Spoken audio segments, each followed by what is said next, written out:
Hi అందరికీ.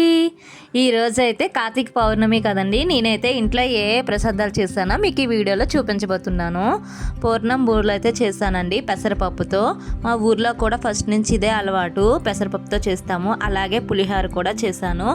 ఇంకా పన్నీరు, జీడిపప్పు, టమాటా కలిపి కర్రీ అయితే చేశాను. వాటితో పాటు ఇంకా పరమాన్నం కూడా చేశాను. పరమాన్నం ఇది బెల్లం పరమాన్నం. దీంతో పాటు చప్పటి పప్పు మాకు అలవాటు ఫస్ట్ నుంచి, చప్పటి పప్పు కూడా కొంచెం చేశాను.